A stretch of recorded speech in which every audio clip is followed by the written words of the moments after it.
Bonne nouvelle pour la rentrée académique 2022-2023, l'École supérieure d'administration, d'économie, de journalisme et des métiers de l'audiovisuel ESAE vous ouvre les portes de ses différents sites. À Gbedjourmende, à Bomé-Calavi, à Kwakpa et même à Parakou, l'université ESAE vous offre des bons d'études et des demi-bourses dans toutes ses filières en licence 1, 2 et 3. Et pour les 100 premières inscriptions en master 1 et 2, bénéficiez des demi-bourses. Nouveau bachelier, vous avez au moins la mention assez bien. Inscrivez-vous vite à ESAE et bénéficiez d'un bon de 50 000 francs CFA. Étudiants, étudiantes et nouveaux bacheliers, payez 200 000 francs CFA en sciences de gestion, sciences économiques, sciences juridiques et en administration des affaires en licence 1, 2 et 3 et 500 000 francs CFA en master 1 et 2, 250 000 francs CFA en administration générale, administration des finances, journalisme et métiers de l'audiovisuel en licence 1, 2 et 3 et 600 000 francs CFA en master 1 et 2. Alors, inscrivez-vous vite et profitez des offres exceptionnelles mais également d'un enseignement de qualité à l'université d'excellence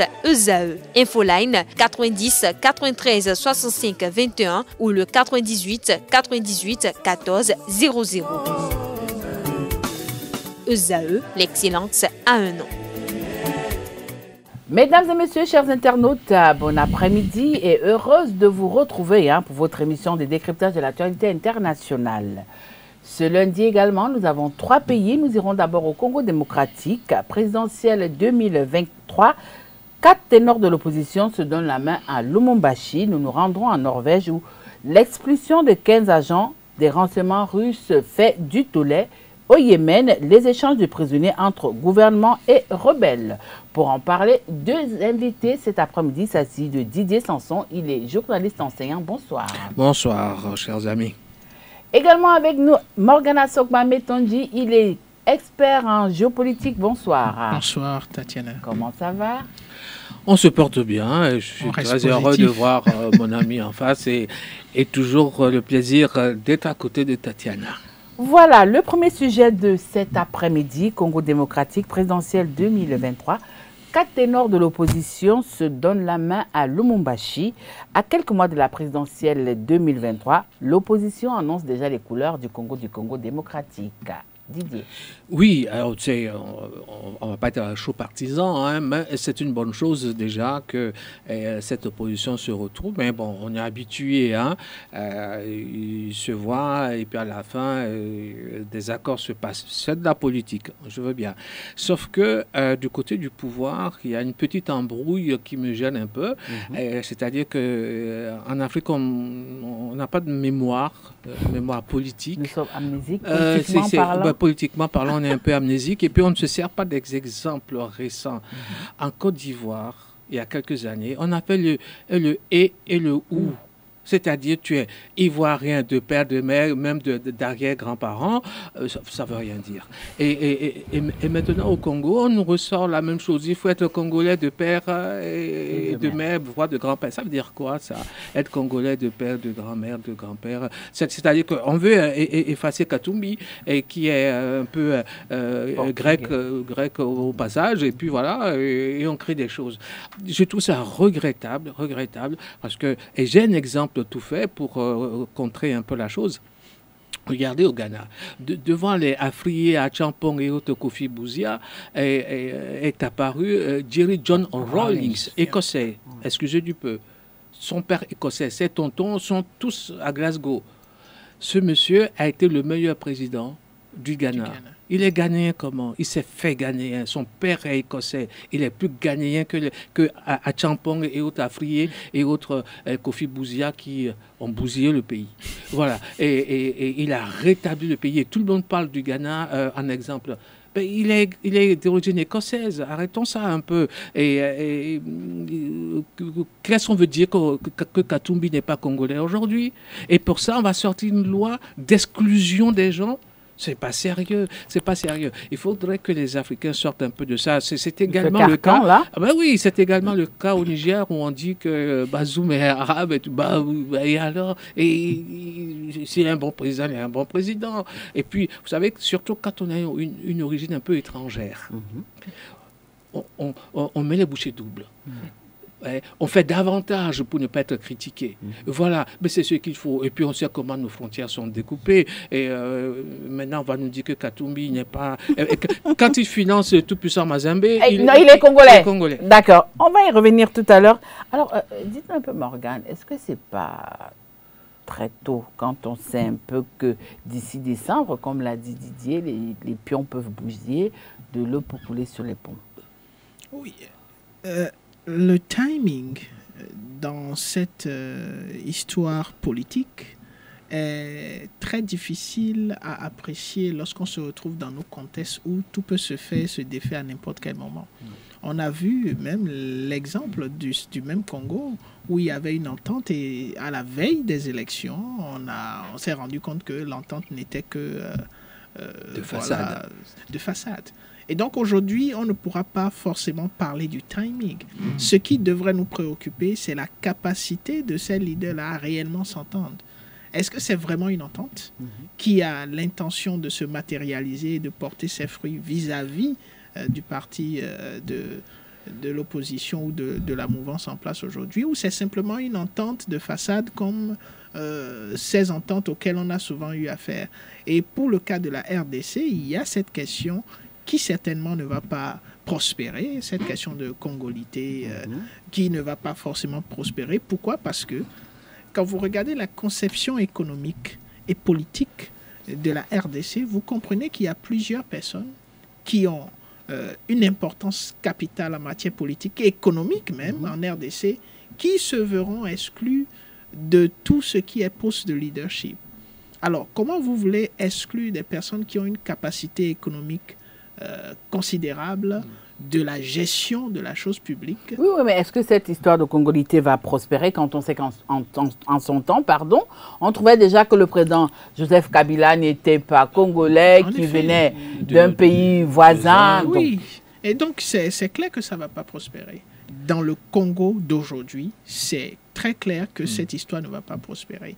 Alors, si d'aventure, ceux qui sont en train de façonner cette histoire essayaient de faire passer ce principe par force, le Congo va se retrouver dans un état qu'on ne souhaite pas du tout, puisque actuellement déjà le pays n'est pas stable, et mettre ce principe de congolité encore en application pour le leadership, c'est compliquer l'existence davantage au Congo. Alors Didier Samson, ces 4 leaders qui décident de se mettre ensemble, vous l'avez dit tout à l'heure ici, c'est du déjà vu même au niveau continental. Alors mais cette fois-ci au niveau du Congo démocratique, qu'est-ce qui va changer quand on sait quand même que l'ancienne entente, il y avait quand même Etienne Tshisekedi qui était là, qui postulait pour les présidentielles, qui a eu à un moment donné le soutien de Katumbi et des autres pour pouvoir accéder à la magistrature. Aujourd'hui, on a un autre schéma sans Tshisekedi, mais avec les autres. Qu'est-ce qui va changer cette fois-ci selon vous? Ce qui va changer, c'est à la veille, parce que c'est des intérêts personnels. Hein.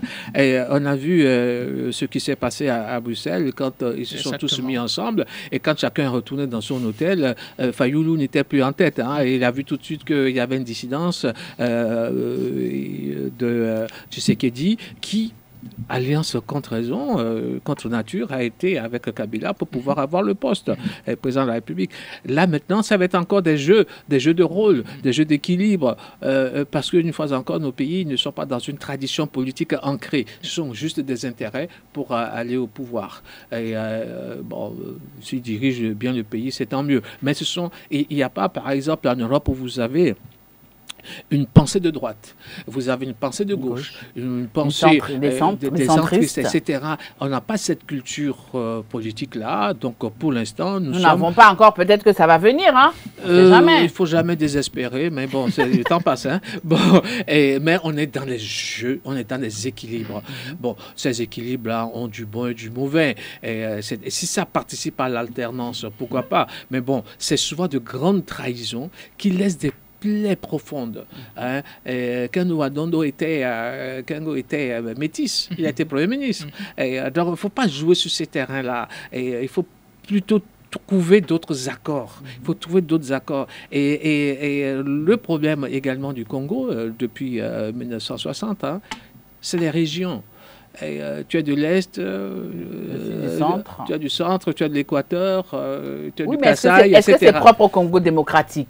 On retrouve ça pratiquement dans tous les pays africains. Oui, oui, on retrouve ça partout, mais vous Mais savez... c'est plus accentué au Congo démocratique. C'est plus accentué, parce Alors, que ça a donné des guerres alors, civiles. je profite pour vous poser la question de savoir, est-ce qu'aujourd'hui, le Congo démocratique peut être considéré comme une nation, un État ou juste un pays? Ah, très, très bonne question.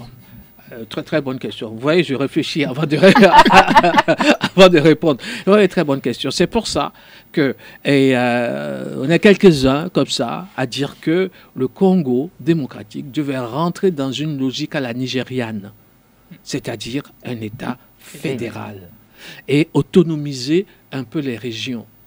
Pour que ça se retrouve. Mais en même temps, c'est un peu dangereux hein, quand ce n'est pas encore bien consolidé. On a vu le cas de l'Espagne, où la Catalogne a voulu à un moment se détacher. C'est-à-dire que le Kasaï, oriental, est, etc., tout l'Est, l'Ituri, le Kivu et tout, si on autonomisait les régions et non pas seulement avoir des gouverneurs un peu qui sont un peu manipulables, etc., avoir des gouvernorats régionaux pour un régime central à Kinshasa, pourquoi pas? Il faut aller sur ce terrain-là, réfléchir, parce que c'est quand même un pays à taille, c'est énorme, c'est immense comme pays. Et donc, il faut revoir sur ce terrain-là ces équilibres, parce que de toute façon, on fait toujours un mécontent quelque part. Et l'exemple du Nigeria, ou de l'Afrique du Sud, et c'est plaisant, ça interroge, il faut aller. C'est pour ça que la question de la nation, je ne suis pas sûr qu'ils soient encore dans une vraie nation.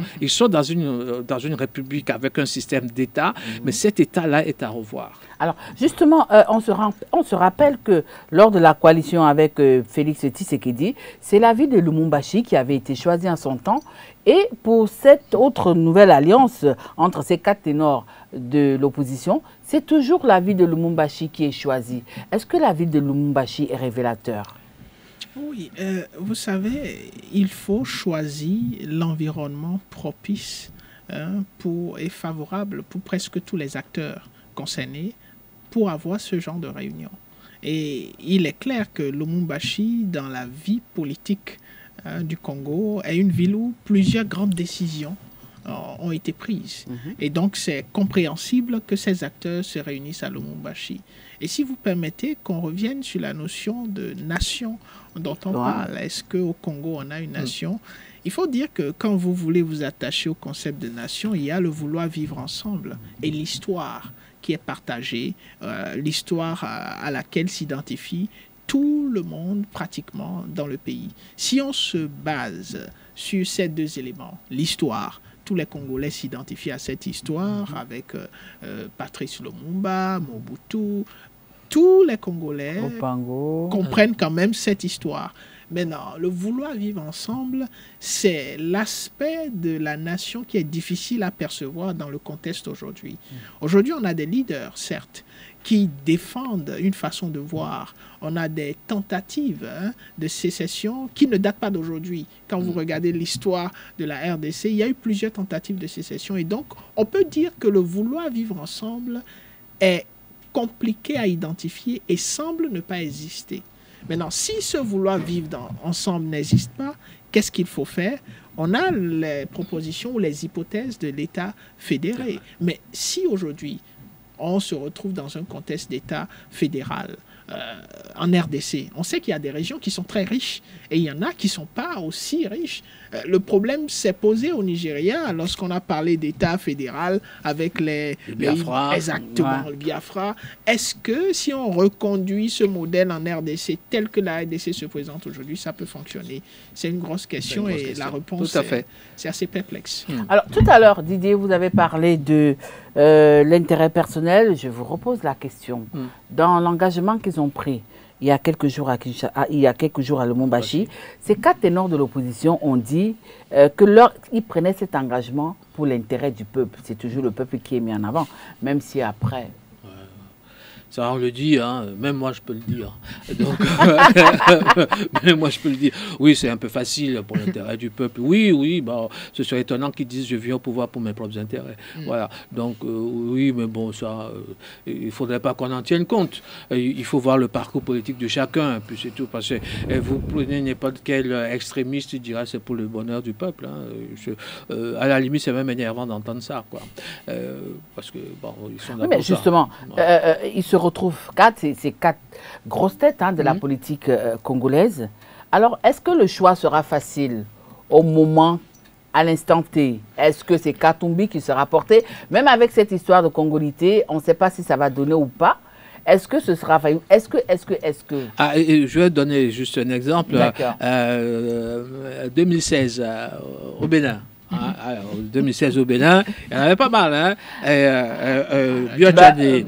Oui, mais est-ce que le schéma est identique? Est-ce que le schéma est pareil? Non, le schéma n'est pas pareil, mais c'est le même esprit. À Javon, ils étaient 4 ou 5 talons, etc. Et on dit, bah, écoutez, celui qui vient en tête, on le soutient.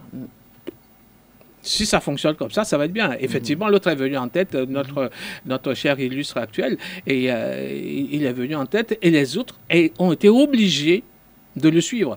Donc après se pose le problème de la coalition gouvernementale. Et c'est là que les intérêts au Congo sont importants. Est-ce que tu es du Katanga, enfin bon, le Katanga qui a changé de nom, ça s'appelle Chaba, Katanga, Kasaï, on ne sait plus, bon bref, dans cette région très riche, est-ce que c'est moi qui nomme le Premier ministre, même si tu es président de la République? Économie et finances, défense, comment on fait? Et l'Équateur, puis tout le nord qui tient partie Congo et l'autre Centrafrique, il n'y a pas beaucoup de choses, mais il y a le grand fleuve qui passe par là, etc. Qu'est-ce qu'on fait? Donc après, c'est les équilibres. Et quels sont les intérêts? Qui je mets aux finances, qui je mets à l'emploi, parce que après, ça alimente aussi les partis. Voilà, donc les intérêts. C'est là que la politique va se jouer. La politique va se jouer. Et c'est là que ça explose quand on n'a pas des partis forts constitués et qui ne sont que des supplétifs de l'armée, hein, ce que Bemba a utilisé à un moment, même pour aller en Centrafrique, qui sont des supplétifs. Ça va très vite après en rébellion, hein, quand ils ne sont pas d'accord. Et Tshombe a fait ça dans les années 60, quand il a voulu faire la sécession du Katanga, parce qu'il n'a pas été associé au pouvoir comme il l'entendait, etc., etc. Donc voilà, après, c'est des équilibres.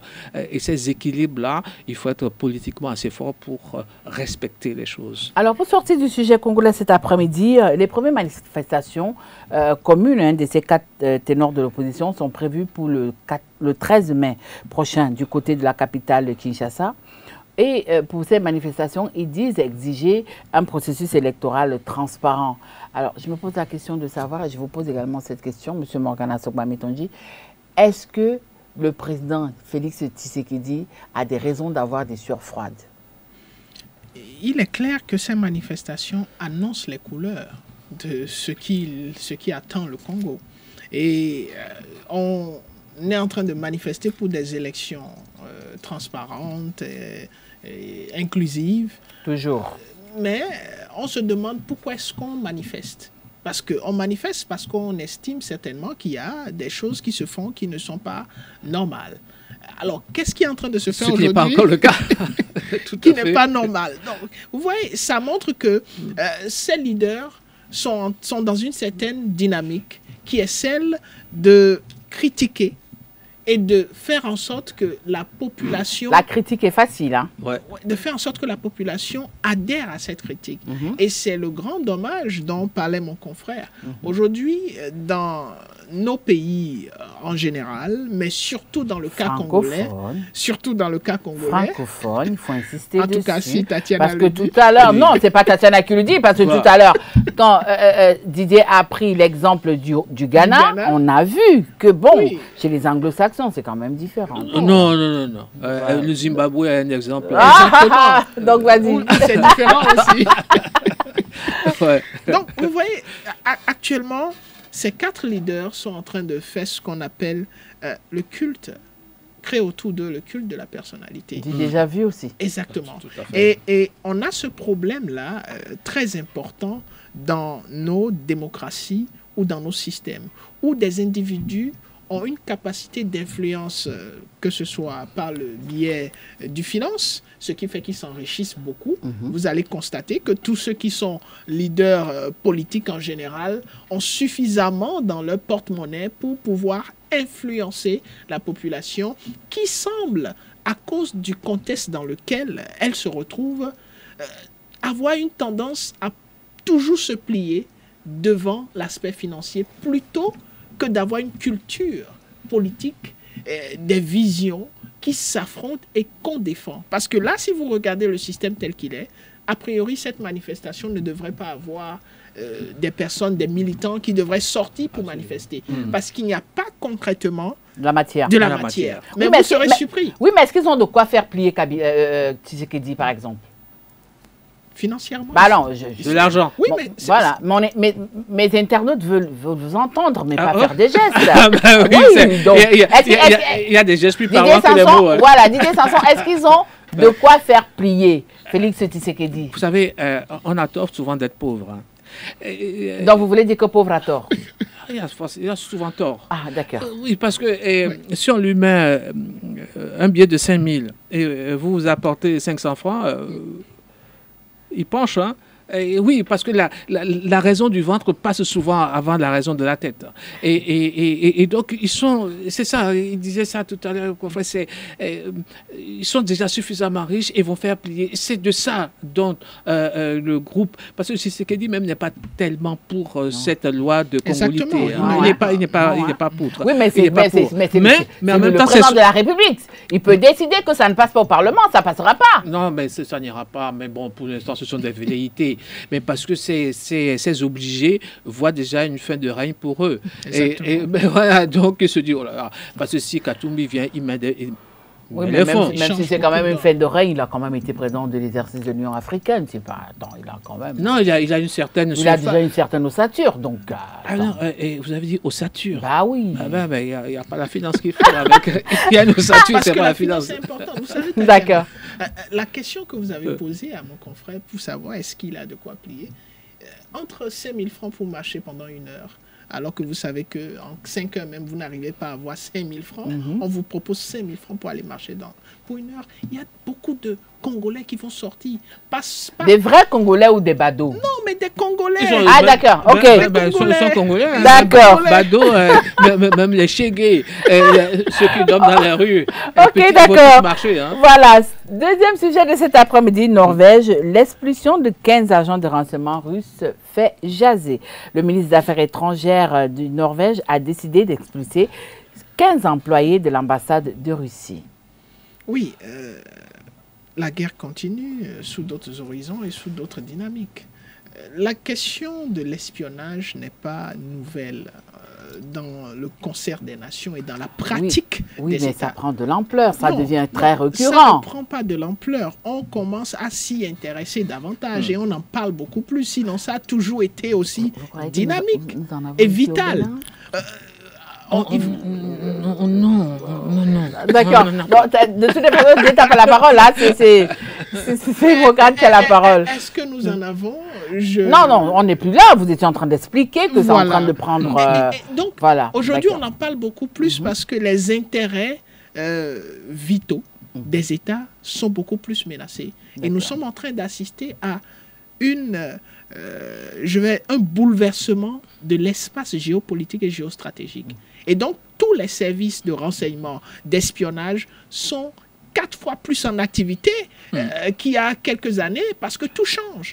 On est en train de passer d'un monde qui était carrément bipolaire ou bien où il y avait quelques États qui décidaient de la direction à suivre par le monde entier à un monde où on a plusieurs acteurs et on ne sait pas encore lequel de ces acteurs vont se positionner comme étant des acteurs dominants. Et donc, c'est totalement compréhensible que la Finlande commence à... La Norvège. La Norvège. D'accord. Et il n'a pas eu tort de parler de la Finlande également. Alors, justement, Didier, peut-on parler d'un acharnement vis-à-vis de la Russie? Parce que certains estiment que c'est plus les expulsions des diplomates, entre griffes, des espions russes qui fait tabac au niveau des médias. Tout porte à croire qu'il n'y a pas d'autres espions qu'on expulse. Non, ceux-là sont visibles et ça fait... on appuie sur un bouton et puis tout le monde voit qu'on... Voilà, on les éjecte et puis on voit qu'on a fonctionné. Mais tous les États fonctionnent avec du renseignement. C'est le b.a.-ba de la politique. Hein. Donc, on fonctionne avec des renseignements. Ici, il paraît même que nous avons des M qui font du renseignement. Bon, ben, c'est comme ça. C'est comme ça, il ne faut pas s'en offusquer. Hein, parce qu'il faut bien qu'ils soient au courant des choses, nos chers amis gouvernants. Bon, voilà. Donc, dans les diplomaties, dans les ambassades, on sait bien que 15... Donc, ils ne sont pas tous à signer des papiers, ils sont à aller prendre de la bière un peu partout pour écouter ce qui se passe. Donc, après, qu'on en décide de renvoyer 15... Bon, c'est un effet marteau, hein, on tape. Mais sinon, mais c'est de bonne guerre. Oui, hein, mais c'est vrai que c'est de bonne guerre. Mais certains estiment qu'il n'y a pas longtemps, le Monténégro a renvoyé des espions, des agents de l'ambassade russe au Monténégro et qu'aujourd'hui, c'est le tour de la Norvège de le faire. Alors, tout porte à croire que dans le monde, il n'y a que des Russes qui sont des espions. Non, c'est de la géopolitique. Vous avez dit Monténégro. Ouais. C'est de la Méditerranée. Et puis c'est toutes ces petites mers là, au-dessus des pays des Balkans. Il y a une base américaine. Attention, il ne faut pas qu'ils viennent jusque-là. Donc il faut contrôler cette région. Et je prends le cadre du Monténégro, j'étais dans la Yougoslavie, donc Yougoslavie, j'étais inféodé à l'URSS, tout ça a explosé. Attention, on retourne des bottes. Oui. Donc, qu'est-ce que je fais? Je cherche le parapluie américain et je fais un clin d'œil aux Américains en expulsant les Russes qui, aujourd'hui, se mettent en mauvaise posture vis-à-vis de l'Europe en faisant la guerre à l'Ukraine. Et donc, le Monténégro, vous avez la Croatie à côté. La Serbie également, la Bosnie-Herzégovine. Tous ceux-là sont candidats à l'Europe. Hein. L'euro, ça attire. Hein. Bon, voilà, donc tous ceux-là sont candidats. Et puis, la Norvège, vous avez vu la position de la Norvège, un pays nordique qui touche là-haut, et avec la Finlande, et puis on a les pays baltes, et puis attention, c'est les Russes. Pour que l'Union soviétique ne revienne pas, mais que la grande fédération russe s'installe, il a besoin. Vous avez vu, on a dit on veut intégrer l'OTAN. Il est venu en courant en disant non. Mais voilà, donc c'est un jeu d'équilibre. Oui, mais aujourd'hui, il y a la Norvège qui est quand même membre de l'OTAN. C'est vrai qu'ils ne sont pas membres de l'Union européenne, mais ils sont quand même membres de l'OTAN. Oui, ils sont membres de l'OTAN et davantage cela justifie leur comportement. Vous savez que tous les pays de l'OTAN sont en train de chercher les meilleures stratégies pour affaiblir la Russie dans toute sa dynamique. Et donc cela renforce même leur initiative. Ce qu'il faut rappeler, c'est qu'aujourd'hui, dans cet espace de l'Europe et aussi pour ce qui est de la question avec la Russie, il y a tellement de changements parce que vous voyez la France qui est allée en visite en Chine et qui a fait une déclaration qui semble alarmer toute l'Europe alors que les propos du président français ont un sens. Lorsqu'il parle d'autonomie stratégique, c'est pertinent si on doit se fier aux intérêts de chaque État et aujourd'hui aux intérêts de l'Europe qui se retrouve ne plus être je vais dire un espace géographique capable de défendre ses intérêts au moment opportun. Donc c'est assez compréhensible que la Norvège fasse ce qu'elle est en train de faire, mais de l'autre côté, il ne faut pas tirer sur la sonnette de l'alarme. Vous faites bien de parler de la Chine, Morgan Sogbar-Métondji, mais au niveau du royaume de Norvège, c'est toujours la Chine et la Russie qui sont accusés d'espionnage. Ils sont toujours pointés du doigt. Oui, comme on le disait, hein, les intérêts évidents sont là. Dans la mer du Nord, on peut circuler librement, tranquillement. En 1940, 45, enfin 39-45 pour la Seconde Guerre mondiale. Et avant ça, c'était géré par le Royaume-Uni qui contrôlait, etc. Bon, maintenant, après ça, on a eu les deux blocs. Et puis, les non-alignés qu'on disait, bon, ils savent vite s'aligner quand il le faut. Bon, enfin, on va dire qu'ils étaient non-alignés. Tout ça explose. Les cartes sont rebattues, redistribuées. Et la Norvège, c'est des pays qui ont tenté à chaque fois de dire qu'ils sont neutres ou pas, etc. Mais la Russie conquérante est à côté. Donc il faut jouer. Il faut jouer et il faut montrer tout de suite une position ferme. Je vous renvoie chez vous et puis je vous renvoie chez vous. Je renvoie les Russes. Qu'est-ce que je fais? Je fais un clin d'œil aux Américains et je dis à l'Union européenne, je suis peut-être pas complètement intégré, mais je suis européen, n'oubliez pas, etc., etc. Et puis bon, et puis c'est des territoires, tout le nord est désertique, hein, c'est la glace, hein, il fait froid. Mais en même temps, il y a du pétrole, en même temps, il y a du gaz. Il y a du gaz. Et entre-temps, petite parenthèse, c'est ces Norvégiens qui achètent le pétrole béninois. Ah oui. Ah bah oui, oui, ils achètent le pétrole béninois. Bah oui, le Bénin est producteur, hein, attention, hein, même si c'est à quelques gobelets on produit, hein, et c'est en mer. Donc on le revend directement, ce sont les Norvégiens qui assurent ça. Donc vous voyez, ils ont une expertise en matière d'hydrocarbures et à la porte des autres, il faut faire attention. Il faut faire attention à cette volonté conquérante de la Grande Russie, parce qu'elle aussi, la Russie aussi va assurer ses arrières. Tout n'est que intérêt. Hein, ben oui, elle va assurer ses arrières. Aujourd'hui, on fait la guerre en Ukraine, mais on assure l'Europe toujours des gazoducs qui passent. Hein. On ne les explose pas, on ne les ferme pas parce que c'est des revenus d'argent. Donc, tout est question de calcul. Et la Norvège fait bien de mettre en position. Alors, Morgane, depuis le début de la guerre russo-ukrainienne, on assiste beaucoup à ces genres d'expulsions, surtout des diplomates américains, des diplomates russes, autant pour moi. Alors, est-ce que la Russie devrait être inquiète? Pas du tout, puisqu'elle est habituée à cela. Vous savez, la Russie est dans une dynamique de redéploiement stratégique, aussi bien de sa diplomatie que de son processus de coopération militaire ou économique. Alors, dans cette dynamique, elle a déjà certainement dit l'Europe s'est perdue. Parce que tous les grands pays économiques ou qui dirigent l'Europe sont contre ce que la Russie fait, ne serait-ce que de façon officielle, en Ukraine. Et donc, la Russie ne peut pas espérer des faveurs spécifiques vis-à-vis de ces pays. Ce qui a été fait par la Norvège est totalement, je pourrais même dire que la Russie est préparée à cela et attend que plusieurs autres États de l'Europe peut-être fassent la même chose, parce qu'on n'en est pas encore arrivé là. Il y a encore des États qui ont une forme de coopération avec la Russie, où il y a des représentants russes dans ces pays-là.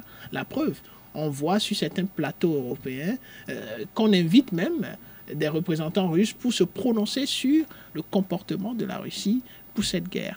Maintenant, la Russie est beaucoup plus dans une dynamique de création de liens diplomatiques avec des pays de l'Asie et de l'Afrique. Et on voit ce qui se passe en Afrique, et les autres partenaires ou les autres acteurs de la scène internationale ont compris cela. Ce qui fait que les Européens courent en Asie. On a vu la France et la représentante de l'Union européenne qui se sont déplacés ensemble en Chine. Tout à fait. C'est important, c'est pas anodin. Et de l'autre côté, on a l'Afrique où on a vu Kamala Harris qui est descendue en Afrique. Ça signifie quoi? Ça signifie que ces acteurs ont compris que les seuls terrains où la Russie a encore la capacité de résister sont l'Asie et l'Afrique, et ces terrains sont très compliqués pour l'Europe et pour les États-Unis aujourd'hui. Oui, parce que l'Europe a un passé un peu douloureux. Colonisation oblige, etc. Et puis les Africains ne savent pas jouer. On ne sait pas jouer. Pas de bons c'est une opportunité. C'est une opportunité parce que c'est ils sont majoritaires. Nous sommes majoritaires aux Nations Unies. Et moi, je reviens encore sur mon éternelle question. Il faut imploser ce système de l'ONU. il faut le faire imploser pour changer. Ils sont majoritaires, nous sommes majoritaires et on n'en joue pas. Vous avez vu, le président français, Macron, est allé, Van der Leyen est allé aussi de l'Union européenne, etc. Mais derrière ça, qu'est-ce qui se passe? La Chine fait une manœuvre militaire contre Taïwan. Exactement. Pour montrer tout de suite sa position forte. En même temps, cette Chine a été leader dans les pays non alignés. Donc, nous avons des relations, etc. Donc, et jouons Et jouons, et parce qu'eux, ils jouent. Mais nous, on ne joue pas. Je ne sais pas. Il faut nous apprendre à jouer. Alors, selon... on parle de nouveaux entraîneurs. Selon un écrivain norvégien, cette expulsion des 15 agents russes, c'est une goutte d'eau de trop qui a débordé le vase. Quand on sait déjà quand même qu'en 2022, la Norvège avait déjà quand même mis aux arrêts un espion russe, toujours et encore. Déborder le vase, je me demande s'il y a encore un vase.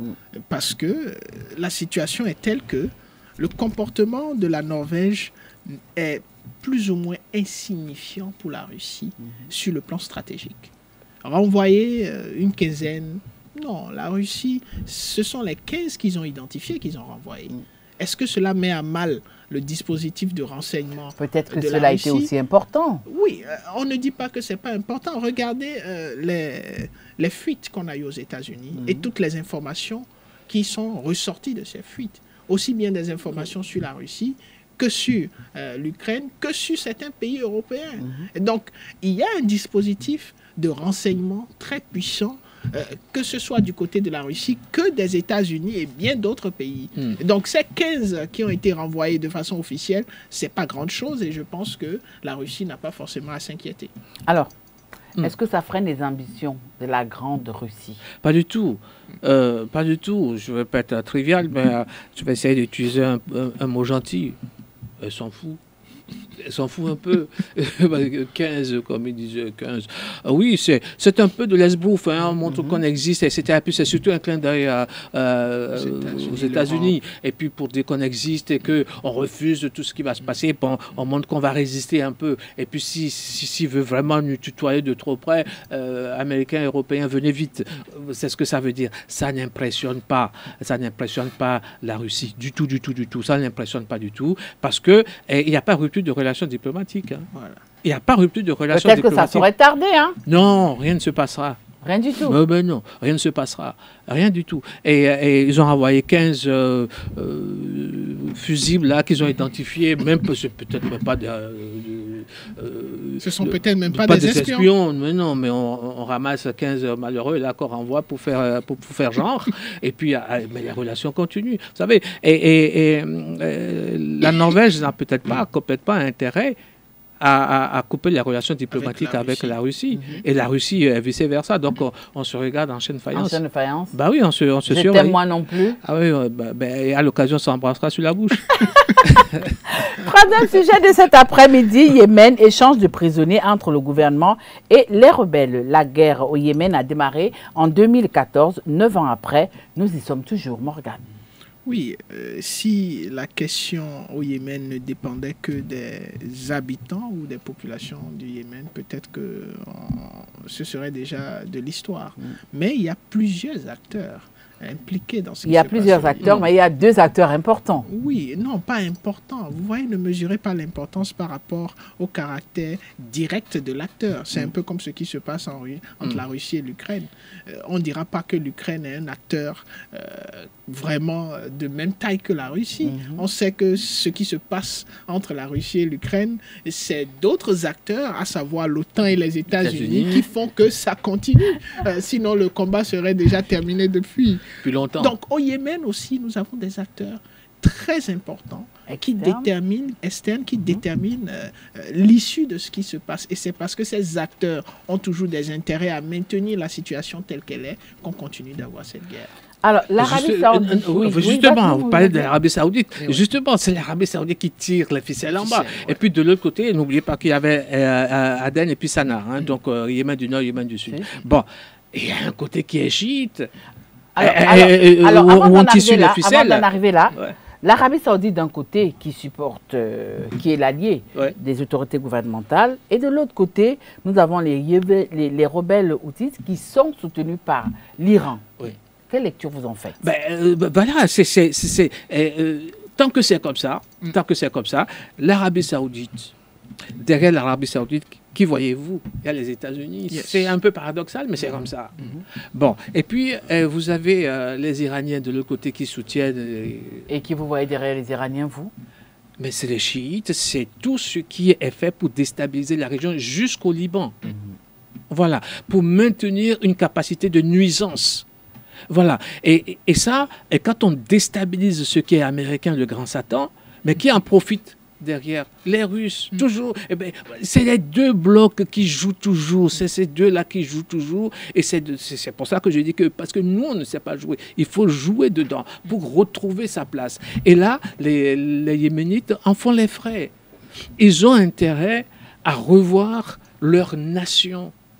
Mais qui va porter? Vous avez tous les partis chiites, Hezbollah et compagnie, qui vont vous dire c'est d'abord nous. Oui, mais déjà, Didier Morgan, est-ce que la réunification de ces deux Yémen était une bonne chose? Parce que d'un côté, on avait... C'est toujours bien qu'une nation se retrouve. D'un côté, on avait le Yémen du Nord, soutenu par l'Arabie Saoudite, le Yémen du Sud, soutenu par l'Iran, et on a décidé de mettre ces deux pays ensemble. Mais résultat des courses, aujourd'hui, nous avons une guerre qui dure depuis 9 ans.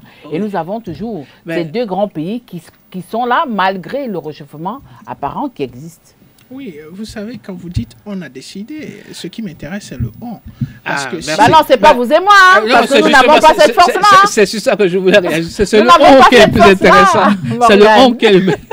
Si le « on », ce sont les habitants des deux nations, je pense que c'est réglé depuis. Oui, mais est-ce que c'était eux?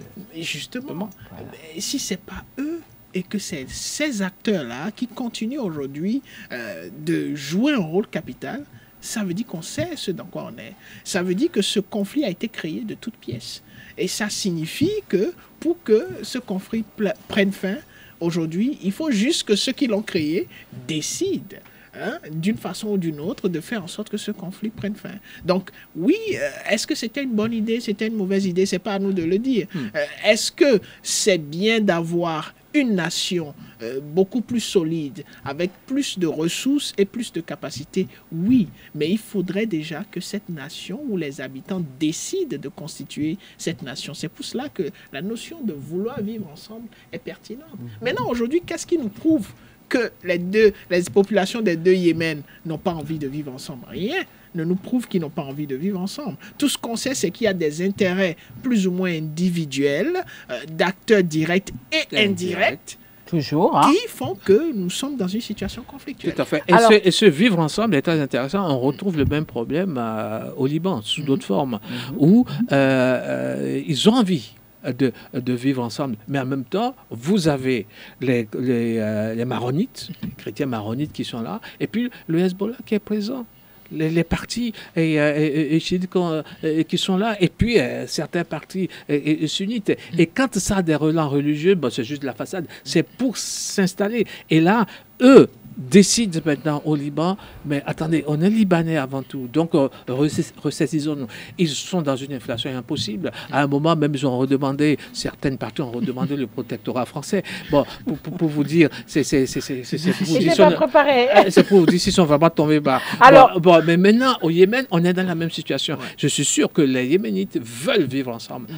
Et parce que c'est la même nation qui a été coupée. Vouloir et pouvoir. Il y a une grande différence. Voilà. Alors, vous allez garder la parole, Didier. Justement, il y a une vaste opération d'échange de prisonniers qui a démarré il y a quelques jours. Est-ce que le résultat de cet échange de prisonniers, c'est la dernière rencontre qu'il y a eu entre les autorités de Riyad et ceux de Téhéran par rapport à la reprise? Oui, on se fait des clins d'œil. On se fait des clins d'œil. On est dans le mois du carême maintenant. Alors voilà, on se fait des clins d'œil. Mais bizarrement, on n'avait pas fait cette lecture-là. Ah ben, on est là. Donc on se dit, voilà, vis-à-vis de Dieu, voilà, c'est le mois où on se retient. Voilà, on tire pas, la piété. Calme. Voilà, donc tout ça m'intéresse, tout ça a du sens. Ils jouent. Et moi, je reviens il faut de vrais entraîneurs, comme au football. C'est la stratégie. Les techniciens, on les a. Les techniciens, on les a. Ils sont de bons techniciens. Il n'y a pas de tout le pays. Mais maintenant, il faut de la tactique. Il faut de la tactique. Et là, on voit qu'ils sont tacticiens. Donc, c'est maintenant qu'on fait des échanges. C'est maintenant, là, pendant les mois de carême, qu'on fait les échanges de prisonniers. On peut reprendre le samedi matin, ou le dimanche, ou le lundi. Oui, on fait des échanges de prisonniers et tout ça. Donc, on va prier, on va faire... Mais c'est ça, c'est du jeu politique. Le moment n'est pas choisi par hasard. Bon, maintenant, qu'est-ce qu'il y a derrière ? On attend de voir. Bon, je ne vois pas grand-chose. Il y a toujours cette guéguerre entre le pays n'est toujours pas réellement réunifié. Non, donc les échanges de prisonniers, je suis sûr qu'en fouillant, on va trouver d'ailleurs que c'est beaucoup plus peut-être de supplétifs afghans et autres iraniens et ou pakistanais. Et parce que l'échange de prisonniers... Peut-être des gens de Daesh même, je ne sais pas. Oui, c'est pas interdit, ils sont complètement à perte de vitesse. Alors, Morgane, peut-on dire que cet échange de prisonniers aujourd'hui entre le gouvernement et les rebelles, ça a permis à l'Arabie Saoudite de comprendre que cette guerre devenait coûteuse pour elle? Est-ce qu'il y a une guerre qui est assez coûteuse pour l'Arabie Saoudite? C'est la question qu'il faut se poser. D'abord, il faut apprécier le coût par rapport à l'intérêt de l'Arabie Saoudite. Et je pense que si on doit faire cet exercice, c'est pas coûteux. Qui nous dit que même l'Arabie Saoudite ne fait pas partie de ces acteurs externes-là qui ont encouragé à cet échange? Et pour comprendre mieux le sens des échanges de prisonniers, il faut aller savoir qui a été échangé. Et ça, c'est une information... Comme l'a dit Didier. Oui, il faut savoir qui a été une échangé. Information que nous n'avons pas.